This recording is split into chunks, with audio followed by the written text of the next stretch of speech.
Hello दोस्तों, मेरे इस यूट्यूब चैनल में आप सभी का स्वागत है। आज हम आपको जितिया की व्रत कथा सुनाने जा रहे हैं। इस कथा को ध्यान से सुनिएगा। इस वीडियो से आपको बहुत सा ज्ञान मिलेगा। हर वीडियो की तरह इसे भी बिना स्किप किए ध्यान से देखिएगा। चलो इस वीडियो को स्टार्ट करते हैं। सालों पहले नर्मदा नदी के ठीक पास कंचनबटी नाम का एक नगर बसा हुआ था। वहाँ राजा मल्लकेतु का शासन था। कंचनबटी नगर के पास में ही एक रेतीली बालूहटा नामक जगह थी, जिसके पास एक बड़ा सा पेड़ था। उस पेड़ में एक चील रहती थी और नीचे एक गिद्ध। दोनों में गहरी दोस्ती थी।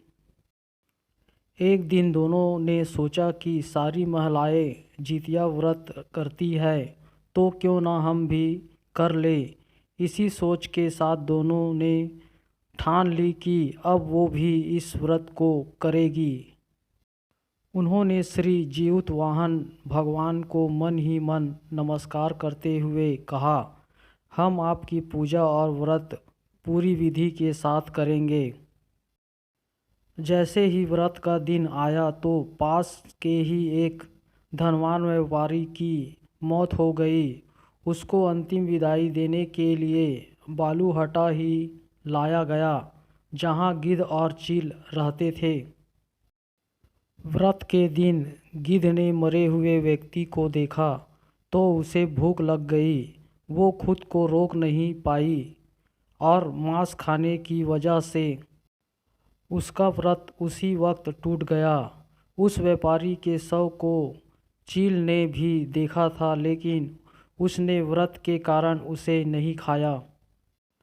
उसके बाद चील और गिद्ध दोनों अगले जन्म में कंचनवटी के भास्कर नामक ब्राह्मण के घर में बेटी के रूप में पैदा हुए।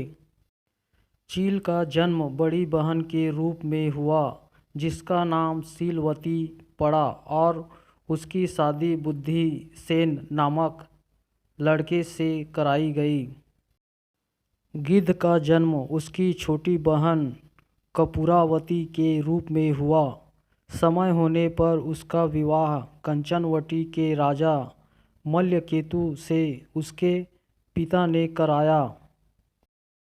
भले ही कपूरावती विवाह के बाद कंचनवटी की रानी बन गई हो, लेकिन उसे बेटा का सुख नहीं मिला। उसके घर जितने भी बच्चे जन्म लेते थे वो उसी दिन मर जाते। ऐसा होते होते कपूरावती काफ़ी परेशान हो गई। इधर उसकी बड़ी बहन शीलवती को 7 बेटे हुए थे। जब उसके सारे बेटे बड़े हो गए तो उन्होंने महल के कार्य करना शुरू कर दिया। अपनी दीदी के बेटों को देखकर धीरे धीरे कपूरावती रानी के मन में जलन का भाव पैदा होने लगा। उसने इसी जलन की वजह से अपने पति को कहकर अपनी दीदी के सारे बेटों के सिर काटकर एक बर्तन में रख दिए। उन सभी रात बर्तनों को कपूरावती ने लाल रंग के कपड़े से ढक दिया और अपनी दीदी शीलवती के पास भिजवा दिया। भगवान जीउतवाहन भी ये सब देख रहे थे। उन्होंने रास्ते में ही सभी 7 भाइयों के सिर को धड़ से जोड़ा और अमृत पिलाकर जिंदा कर दिया। फिर सभी भाई अपने घर चले गए और उन बर्तन में भगवान की कृपा से फल भर गए। उधर कपूरावती अपनी दीदी के घर से शोक समाचार मिलने के इंतज़ार में बैठी हुई थी। जब कोई संदेश नहीं आया तो वो खुद ही शीलवती के घर चली गई। वहाँ जैसे ही उसने अपनी दीदी के सारे बेटों को जिंदा देखा तो वो हैरान हो गई। कुछ देर बाद उसने दीदी शीलवती को अपनी हरकत के बारे में बताया।